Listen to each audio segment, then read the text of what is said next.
नमस्कार, आप देख रहे हैं नेशनल भारत न्यूज। आपके साथ मैं हूं राशि। आइए खबरों की शुरुआत करें। नसरुल्लागंज मध्य प्रदेश की जीवनदायिनी मां नर्मदा को पौराणिक मान्यताओं के अनुसार कलयुग की गंगा कहा जाता है। प्रतिवर्ष नर्मदा परिक्रमा के लिए लाखों भक्त आते हैं। इस वर्ष नर्मदा परिक्रमा में महाराष्ट्र से एक 4 वर्ष की बालिका पैदल नर्मदा परिक्रमा कर रही है। नर्मदा की परिक्रमा यात्रा के लिए 4 साल की मासूम 25 किलोमीटर रोज पैदल चलती है। परिक्रमा पथ के पथरीले और कंटीले पगडंडी तय कर रही है। नन्हे पैरों से चलकर इन रास्तों को तय कर रही है।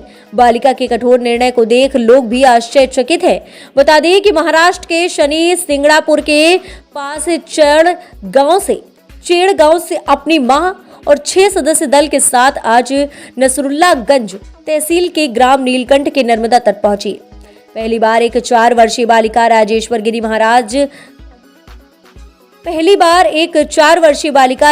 गिरी महाराष्ट्र से नर्मदा परिक्रमा पर निकली और सीहोर जिले के नसरुल्लागंज तहसील के नीलकंठ नर्मदा तट पहुंची, जहां नीलकंठेश्वर महादेव के दर्शन कर जलाभिषेक किया।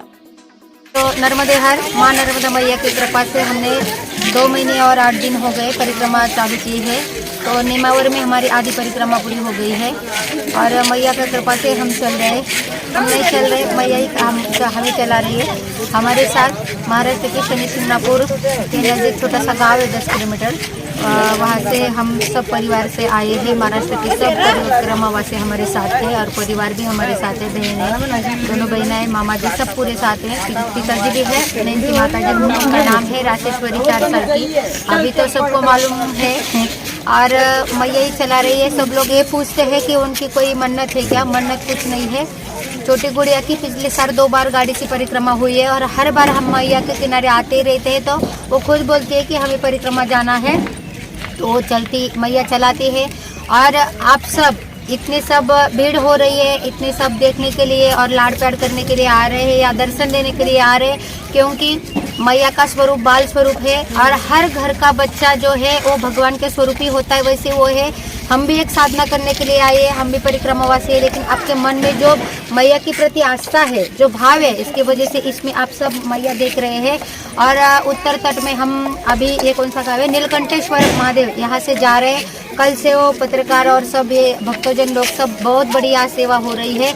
हम भी बहुत भाग्यवान है कि मैया के किनारे की जो कोई सब भक्तजन रहते हैं और सेवा करते हैं, इसलिए तो सब परिक्रमावासी आनंद लेके चलते हैं। माई की कृपा है, जय हो माई की तो चिंता काई की। और वो जो गुड़िया है वो 2 महीने की उम्र की थी, तब से वो सत्संग में जुड़ी है, क्योंकि हम दोनों ही माता पिता उनके महाराष्ट्र में मराठी में कथा कीर्तन करते हैं।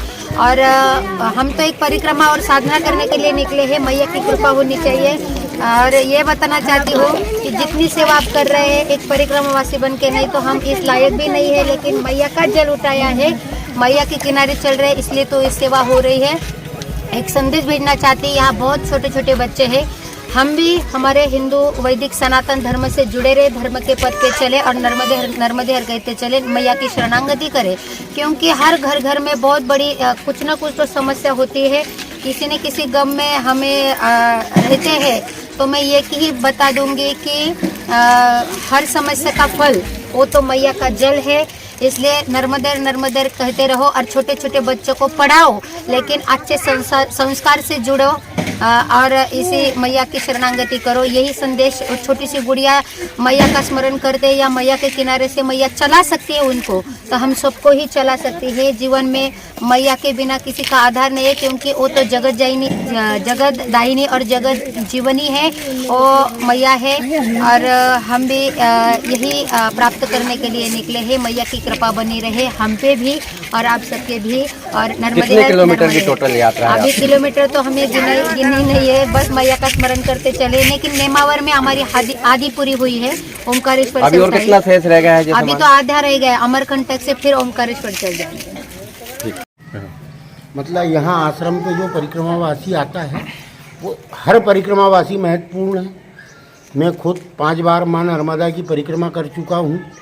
यहाँ सिर्फ नीलकंठेश्वर धाम आश्रम सिर्फ इसलिए शुरू किया गया है कि इस आश्रम में सिर्फ परिक्रमावासियों की सेवा होती है। यहाँ कोई वीआईपी नहीं, जो परिक्रमा कर रहे हैं वो वीआईपी है। आज 4 साल की बालिका नीलकंठेश्वर धाम आश्रम पर पधारी मुझे बहुत खुशी है। माँ नर्मदा का जीता जागता स्वरूप है। जिस प्रकार से बच्ची आई, आपने भी परिक्रमा करी है जी, क्या अनुभव रहा आपका पूरा परिक्रमा के दौरान? पूरा ये अनुभव है कि माँ नर्मदा के किनारे मेरा अनुभव तो ये है कि आदमी की विशेष परिस्थितियों में अगर कोई काम हो वो पूरा होता है। माँ नर्मदा की कृपा निश्चित बरसती है। ऐसा भी साधु संत महात्मा कहते हैं कि परिक्रमा के दौरान किसी भी रूप में एक बार माँ नर्मदा मिलती हैं। हो सकता है माँ नर्मदा के रूप में ही आज ये 4 वर्ष की बालिका आश्रम में आई हो। मैं और आश्रम धन्य हो गया उनके आने से, बस जितना कह सकता हूँ। है और जैसे उनकी माताजी ने भी बताया है, काफ़ी लंबा समय उन्होंने पैदल यात्रा, और अभी भी अपन ने देखा कि पैरों में चप्पल नहीं है, और जिस प्रकार से कंक्रीट में चलना या कांटों में चलना बहुत मुश्किल होता है बड़ों के लिए। बच्ची चल रही, क्या अनुभव करते हैं? अनुभव बहुत सुखद अनुभव हुआ। मतलब आश्चर्यचकित बात है कि 4 वर्ष की बालिका पैदल माँ नर्मदा की यात्रा कर रही है। अभी उनकी माताजी ने मुझे बताया कि इसके पहले भी वो कार से यात्रा कर चुकी है। इतनी श्रद्धा, इतनी भक्ति भाव मतलब आज के ज़माने में बहुत कम देखने को मिलती है। मैं धन्य हो गया उनको दर्शन करके, और प्रणाम करता हूँ उनके माता पिता को भी और बालिका को भी। नर्मदे।